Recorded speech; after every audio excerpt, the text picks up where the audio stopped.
Last year, the team that won the World Series received more than $400,000 in these playoff performance bonuses.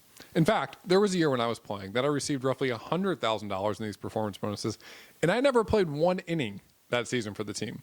So you might be asking, what is this and how is this even possible? Well, in today's video, I'm going to walk you through everything you need to know about the MLB bonus pool.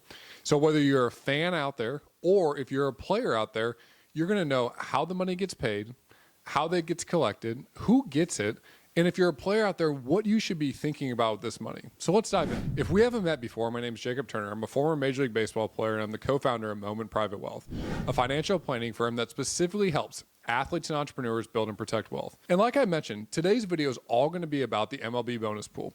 And before we get started, I want to understand the magnitude of this bonus pool. So let me level set this. $750,000. That is the MLB league minimum. The bonus pool last year for the team that won the World Series was a little north of $400,000 for a full share. So that means this is roughly a 50% increase in total compensation for players that are on the MLB minimum salary. This is a massive amount of money. There's also tons of opportunity to make sure that you do this right on the upfront if you're a player. So let's talk in level set about what does the plan even mean? How does this money get in there? Who gets it in the first place? First of all, the plan is structured like this. Players get 60% of the gate or the tickets sold in the first 2 games of the wild card series. The wild card series can go to 3 games. If it goes to the 3rd game, the owners get 100% of the cut from the 3rd game. The next step up is the divisional series. In the divisional series games, the players get the 60% cut of the first 3 games. If it goes to the maximum of 5 games, the ownership group gets the next 2 games 100% of the gate or all the tickets sold. For the ALCS and the NLCS and the World Series, 7-game series, the first 4 games, players get 60% of the gate sold or the tickets sold. The other games after that, 100% of the gate goes to the ownership group. So first and foremost, owners want these games to go the maximum distance, not just because they're getting 100% of the gate, but also because of benefits from the media rights deals that they have. But for players, they're going to get the same 60% whether they sweep the team in the World Series or it goes to 7 games. So that's how the money gets divvied up between ownerships and players. Now let's talk a little bit about what is the dollar amount that this equates to. In 2024, the total dollar amount of this playoff bonus pool was roughly $120 million. A massive amount of money. And it gets split up like this. Each round that a team plays and wins, they have the opportunity to earn a higher cut of that $120 million pool. In fact, in 2024, the team that won the World Series, the Los Angeles Dodgers, a full playoff share for them was north of $400,000 per player. So like I said, a 50% increase for guys that were making the league minimum $750. They add on $400,000. They had a 50% increase in total compensation. The next question to ask yourself, whether you're a fan or a player, is how does this money even get divvied up? And this is where it gets kind of interesting. Oftentimes, these are closed-door meetings amongst the team. And it works like this. There's a couple foundational things that are in place. If you're on the playoff roster, you are typically getting a full playoff share. If you are on the team for the entire season, you are getting a full playoff share. If you are on the injured list for the entire season, you are typically getting a full playoff share. Now, remember at the beginning of this video, I said I received $100,000 from a team. I didn't even play an inning for them that year. Well, this was with the Cubs when I was there in 2015. We made it to the ALC or the NLCS, and I was not on the active roster, but I was on the injured list, on the Major League injured list the entire season. So the team awarded me a full share, even though I didn't actually play 1 inning during the regular season with them. So if you don't play on the active roster the entire season, or you're not on the MLB playoff roster, how can you actually get money from this playoff bonus pool? And it typically works like this. Let's say you are up for 10% of the year. You are on the active roster for 10% of the season. Typically, the team will award you a 10% share of whatever that would be. So it might be a quarter share, it might be a 10% share, it might be a half a season. Whatever it is, it typically equates to how long you spent on the active roster.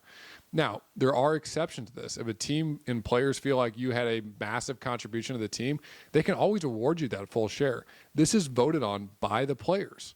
The other thing to understand is there's also what's called cash awards, which is not a percentage of the season, but it might be a certain amount of money that they're going to give to a certain player or member of the team. That's one aspect of it. The other aspect of this, and I think this is important, especially for fans to understand, is this is a huge opportunity for everybody that works for the team. Coaches, trainers, parking attendants, everybody that helps the team go and helps these games go on and helps the team perform on the field has an opportunity to play and be a part of the playoff bonus pool. And it typically works like this. There are clubhouse attendants that have earned full playoff shares in years where the team has won the World Series, hundreds of thousands of dollars. It has doubled, tripled, quadrupled, 5x what they were earning in their actual job helping out with the team. So this is a massive opportunity for everybody that's in and around the team. And I think this is an important thing to understand. When you're watching these games on TV, yes, everybody wants to win the World Series. Yes, everybody wants to hoist those trophies. But behind the scenes, there are a lot of people that their entire season, their entire year from a financial standpoint is going to be made if the team just makes it to the next round. Not even if they win the World Series, they just make it to the next round. It might go from a $20,000 share to a $100,000 share, from a $100,000 share to a $200,000 share, from a $200,000 share to a $400,000+ share. This is significant money that is available out there. The next thing that I want us to talk about and understand is if you're a player out there and you have the opportunity to earn money from this MLB playoff bonus pool, what should you be thinking about? Well, the first thing that I would always be thinking about, and this is something I talk about in a lot of my other videos, is we need to understand what our tax consequences are from this. Just like any bonus, this is separate from your W-2 wages. There's going to be some taxes withheld, but that does not mean those taxes are going to be right. So you want to make sure that your team, your financial team, just like we do at Mo and Private Wealth, is running those tax projections for you to make sure you have money set aside come next tax season to be able to pay for any taxes due on any of this bonus money earned.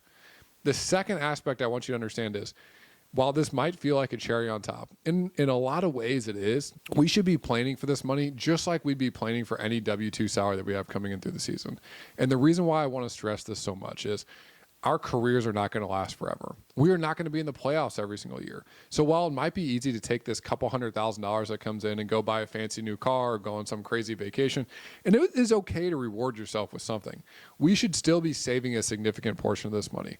A couple things that I always recommend for players, a couple options that are out there. One is what's called a backdoor Roth IRA. You can contribute $7,000 a year to this. This is a great way to further supercharge your retirement plans.